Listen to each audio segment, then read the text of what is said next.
आज से एक नियम ले लो, 5 मिनट में एक बार राधा बोलेंगे।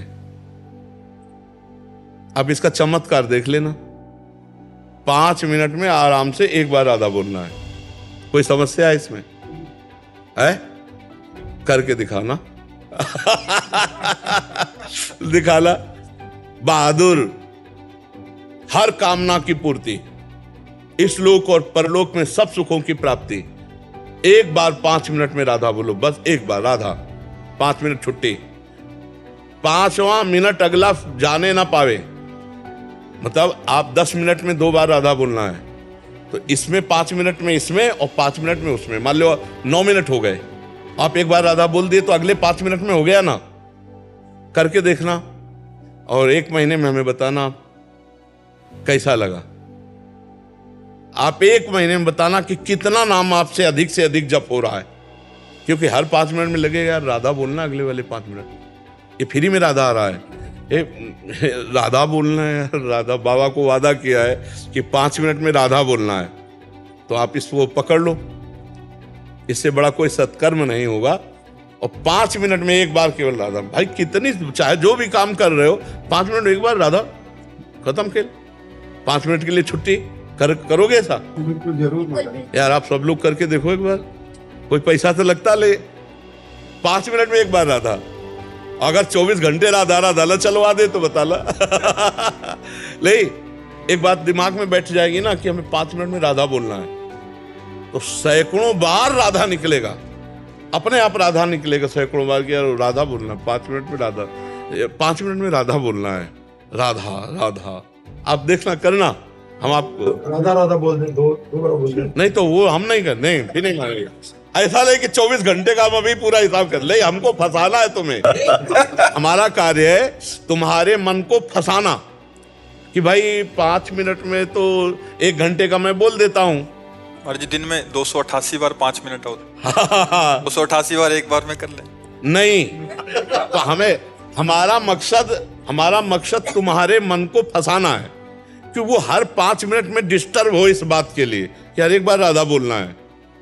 ऐसे नहीं चल रहा, हमारा मतलब तुम्हें फंसाना। जो तुम, मेरा भाव ये था कि राधा राधा बोले, कह रहे 5 मिनट में राधा राधा बोल ले। ये तो बहुत बढ़िया बात है, ये तो बहुत बढ़िया। हम तो कहते हैं राधा राधा राधा राधा बोलो। हम एक बार के लिए प्रार्थना कर रहे हैं कि अगर 1 महीने आप हमें ये कार्य करके दिखाओ, हर 5 मिनट में एक बार राधा, फिर आप देखो, फिर आप बताना आपका हृदय कैसा है और आपकी मानसिकता क्या है, आपको कैसा महसूस हो रहा है। एक बार गेम खेल के देखते हैं 1 महीने का। कृपा भी तो आपकी चाहिए ना, और राधा रानी की तभी बोला जाएगा। नहीं, अगर कृपा ना होती तो आप हमारे पास आते नहीं, अच्छा हम आपको बोलते नहीं। ये कृपा ही तो महारानी जी की। अगर आप मान लो तो आप देख लेना, संतों का जो चमत्कार है, संतों का जो पावर है, उनकी आज्ञा पर होता है, ध्यान रखना, उनके वचनों पर होता है। अगर उनके वचनों की अवहेलना कर दे तो फिर हाथ रखवा लो चाहे पैर छू लो, कुछ उससे लाभ नहीं मिलता। और उनकी वाणी का पालन कर लो तो आपको भगवत प्राप्ति, जो दुर्लभ बात है, वो प्राप्त हो जाएगी। और आज एक नियम दिया है, 5 मिनट में एक बार राधा राधा। आपने 2 बार कहा कि अगर राधा राधा बोले तो बहुत बढ़िया बात है। हम एक बार कह रहे हैं कि तुम्हारा एक बार मन खिंचे हर 5 मिनट में राधा राधा, फिर आप देख लेना। सबके लिए ना महाराज जी। अरे भाई, हम तो कह रहे हैं कि यहाँ तो 30-40 लोग बैठे हैं, इसको कई लोग सुनते हैं, तो हम सबसे हाथ जोड़कर प्रार्थना कर रहे हैं, जिन जिन के कान में शब्द पड़े, यदि वो श्रद्धा रखते हैं इस बात में, तो हर 5 मिनट में एक बार राधा नाम। और ऐसी कृपा भी करे गुरु महाराज कि आपका चिंतन कभी भूले नहीं। हाँ, ये श्री जी की कृपा है, लाडली जी की कृपा। महाराज जी जागने में हो जाएगा, सोते वक्त कैसे होगा फिर ये 5 मिनट का? बस तुम्हारी जागने तक की ड्यूटी है।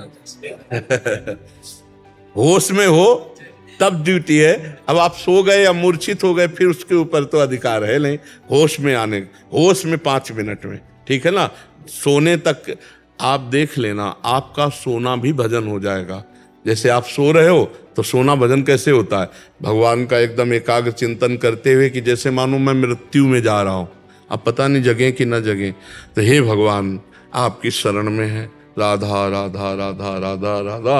और कब सो गए पता नहीं, और जब जगे तब फिर राधा राधा। तो जितना सो गए वो निद्रा समाधि स्थिति, वो आपका भजन ही माना जाएगा।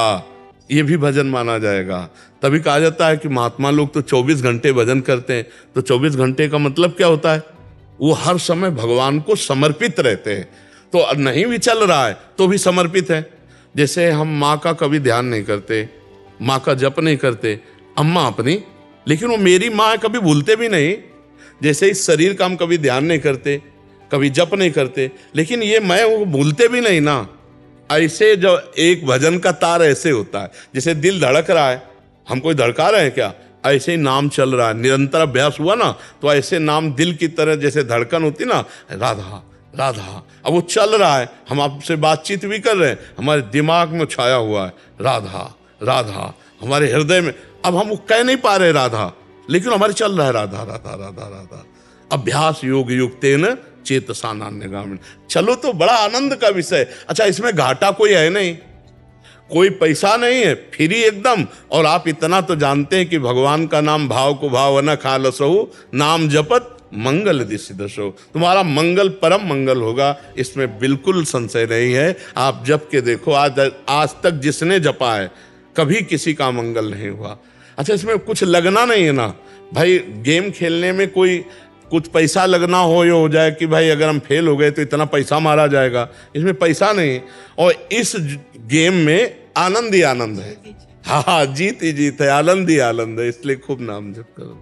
महाराज जी, आपके प्रकट सानिध्य के बिना संसार में रहना असंभव सा लग रहा है। महाराज जी, संसार में देखो, हमारे प्रकट सानिध्य से कुछ लाभ नहीं मिलने वाला, खुली बात समझ लो। किसी को भी अगर हमारी बात नहीं मानोगे तो प्रगट में बैठ लो, थोड़ी देर मनोरंजन कर लो और चले जाओ, कुछ परिवर्तन नहीं होगा। हमारे पास रह लो, तुम्हारी बात ना मानो, कुछ परिवर्तन नहीं होगा। बात है हमारी छाती की, जो बात निकल रही उसको लाख कोस दूर से भी मान लोगे तो तुमको वही अनुभव होगा जो हमारे संग से होगा। और हमारी बात ना माने, हमारे संग रहे तो कुछ अनुभव नहीं होगा, क्योंकि शरीर के संग रहने से थोड़े अनुभव होता है। वचन के आपने क्या कहा कि हम सुना, माना तो हमारा परिवर्तन हुआ। देख तो हम आप पहली बार रहे ना, तो बस आप समझो बच्चा, ये नहीं कि हमारे सानिध्य से बात बनेगी, हमारे वचन सानिध्य से बात बनेगी। जो जीवन में संतों के प्रताप से, गुरुजनों के द्वारा दिए हुए अध्यात्म ज्ञान से जो अनुभव हुआ वो आप लोगों को मिल रहा है बिना मेहनत के, और उसे स्वीकार करके चलो, बढ़िया हो जाएगा। पास रहो हमारे, हमारी बात ना मानो तो भला परिवर्तन हो जाएगा क्या? नहीं परिवर्तन होगा, नहीं परिवर्तन होगा। और दूर से रह करके तो हमारी बात पर ज्यादा ध्यान दोगे, नजदीक जब हमारे आओगे ना तो इतना सरल हो जाता है। जैसे दूर से वृंदावन आए तो एक आनंद, और जब यहीं रहने लगो तो आपको वो आनंद ऐसा लगेगा कि लुप्त हो रहा है, क्योंकि उससे बढ़ के आनंद मिले तब समझ में आवे। दूर से हमारी बात मान लो, तुम्हारा कल्याण हो जाएगा। पास आओगे तो हमारी बात पर ध्यान नहीं दोगे, फिर व्यवहार पर ध्यान देने लगोगे। दूर हो तो हमारी बात पर केवल ध्यान दे रहे हो, व्यवहार मायाकृत है, कहीं गुण कहीं दोष, ये इसी से पूरा संसार रचा हुआ है। बात मान लो, बात नहीं मानोगे बात नहीं बनेगी, चाहे हमारे पास रह लो, कुछ भी। सबके हृदय में भगवान है, बात बन रही क्या? बात मान लो, जो भगवान गीता में बोले, भागवत में बोले, अभी भगवान प्रकाशित हो जाएंगे। हाँ, सानिध्य माना जाता है आज्ञा का पालन करना। आप हमारी आज्ञा पे तो तुम्हें अनुभव होगा कि गुरुदेव या संत हमारे साथ हैं, हर समय दिमाग में बने रहेंगे। आप देखना, जैसे आप हमारी बात मानोगे ना तो तुम देखोगे भाव तुम्हारा वहीं रहेगा, मानो आप हमारी बात मानकर हमारे साथ हैं। आपको लगेगा कि हमारे दिमाग में बैठे हुए हैं, वही हमसे करवा रहे हैं। यही है सच्चा संग। बाहरी अगर हमारी बात ना माने और संग करे तो वो कोई खास बात नहीं है।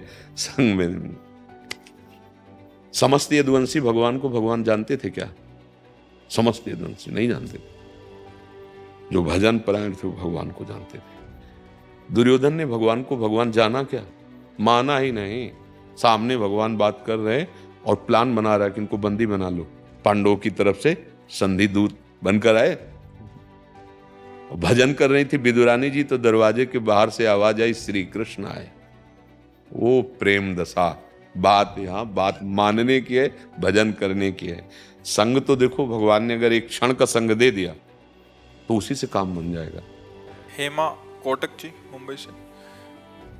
महाराज जी, इनके रहे कि सत्संग से विवेक तो होता है महाराज जी, मगर वो हमेशा व्यवहार में उतर नहीं पाता। मोह क्योंकि मतलब बल नहीं है। हमारी बात समझो, जैसे हमको ये विवेक तो अभी नहीं हुआ, जानकारी, जैसे हमें जानकारी हुई कि ये गलत आचरण है, नहीं करना चाहिए, पर मन हमको विवश करके वो गलत आचरण करा दिया।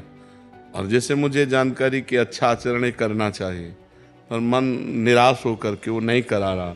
इसमें हमारे पास भजन बल नहीं है, अध्यात्म बल नहीं है। अध्यात्म बल है तो जहाँ लगाना इंद्रिय मन को वहीं लगा दिया, जहाँ हटाना वहाँ से हटा दिया। तो जानकारी तो है, लेकिन जानकारी का प्रयोग नहीं है। वो प्रयोग तभी हो सकता है जब हमारे पास नाम रूपी बल होगा। नाम जप तो महाराज बहुत कर रहे हैं। अब आपका शब्द ही बता रहा है कि आप नाम जप नहीं करती। बहुत नाम जप करने वाला कैसे बोल सकता है बहुत नाम जप करते? ये बोल कैसे सकता है? आप हमसे कहो कि आप कितना नाम जप करते हो, तो हाथ उठा के यही कहेंगे कि हम तुम्हें क्या बताएं, पूरा जीवन हो गया प्रयास करते, लेकिन अभी जी नहीं भरा कि जितना होना चाहिए वो नहीं कर पा रहे। वास्तविक कह रहा हूं कि काश मैं डट के भजन कर पाता, जबकि हमारे पास और कोई काम नहीं भजन के सिवा, और प्रयास रहता है लेकिन फिर भी असफल है। हम ये नहीं कह सकते कि हम बहुत भजन करते हैं, वो शब्द नहीं बोल पाएंगे बहुत। वैसे भी आपकी जेब में 1 करोड़ रुपया रखे हैं, आप बता दोगे क्या करोड़ रुपया रखे हैं? गुप्त रखा जाता है कि नहीं? ऐसे ही भजन का है। बड़े बड़े भजनानंदी ऐसे करते हैं, हम अधम जीव, हम नीच जीव, कहाँ हमसे भजन होता है। आप कहते हो भजन तो बहुत होता है, फिर परेशानी क्या है? जो जानकारी हमको है कि नहीं करना, वो नहीं करना। जो जानकारी करना है कि करना है, वो करना। क्यों? क्योंकि भजन है। भजन नहीं है तो फिर ये बात आएगी। ईमानदारी से भजन करो, जैसे हम कह रहे हैं। लिखो दिमाग में राधा राधा, सुनो कान से राधा राधा, और बोलो हृदय से राधा राधा, सब ठीक हो जाएगा। करके तो देखो। अब ऐसे कह दे कि हमने तो बहुत भजन कर लिया, तो तुम उनसे बात करो जो भजन नहीं करते, पूरा जीवन भजन में दिए हुए हैं। शुरू तो तुम करो भजन, ईमानदारी से सही भजन करो। अभी पीछे बैच में कहा कि आप घड़े में 5 छेद कर दो और एक एक चुल्लू जल डालते रहो, कभी भरेगा? तो पहले छेद बंद करो और एक एक बूंद डालते रहो, घड़ा भर जाएगा। पहले उन छेदों को बंद करो जो हमारे भजन को छीण करते हैं, और ईमानदारी से भजन करो। फिर आप भी देखो, बोलोगी कि नहीं भजन परमानंदमय है। जो घोर हिंसक स्वभाव के थे और राम नहीं बोल पाते थे, वो जब मरा हुए तो रामायण की रचना कर दी, इतिहास की रचना कर दी, जो आज हमारे भारत में सम्माननीय इतिहास है। तो आप विचार करो, हम कहते हैं बहुत भजन करते हैं, कुछ ऐसा नहीं होता, तो वो बात तुम्हारी हम कैसे मान ले जब हम भी भजन करते हैं और ऐसा होता है? कोई चिंता नहीं, बेपरवाह, न मृत्यु की चिंता, न दर्द की चिंता, न कोई भय। तो हमारा प्रतिपल आनंद में बीतता है। किससे? नाम से, भगवान के भजन से। ये हम प्रमाण तुम्हें खुद इसलिए देते हैं कि अब जैसे आपने कह दिया और 4 लोगों ने सुना कि हम बहुत भजन करते हैं लेकिन ऐसा नहीं। हम ये नहीं कह सकते कि बहुत भजन करते हैं लेकिन करते हैं और उसका परिणाम तुमको हम दिखाई देते हैं। नहीं, भजन व्यर्थ नहीं जा सकता, भजन व्यर्थ नहीं। हाँ, ये जरूर है कि बहुत जन्मों के हमारे पुराने संस्कार हैं, पाप हैं, तो अब हम थोड़ा भजन करना शुरू किया और वो हमको घसीटते हैं माया की तरफ। अब हम और भजन बढ़ावें, धीरे धीरे ऐसा होगा कि वो घसीट के हमारे पास आ जाएंगे। हाँ, निराश नहीं होना। बहुत जन्मों का बिगड़ेल मन है तो हमें निराश नहीं होना, पर हमको भगवान के नाम की अश्रद्धा वाली भी बात नहीं कहनी। यार हम बहुत नाम जप करते हैं, ऐसा नहीं। ऐसा बोलने से नाम की महिमा पर वो अंगुली उठती है और वो हम उठने नहीं देंगे, क्योंकि हम स्वयं आपके सामने बैठे हैं। उसके प्रमाण हैं कि हर कष्ट, हर परिस्थिति, हर व्यवस्था भगवान सब व्यवस्था करते। किसी महीने में ऐसा नहीं होता कि यार बिजली का बिल नहीं भरने को हुआ, यार ऐसा नहीं, सब व्यवस्था भगवान करते। तो नाम का आदर करो और आदर पूर्वक नाम जप करो, सब ठीक हो जाएगा।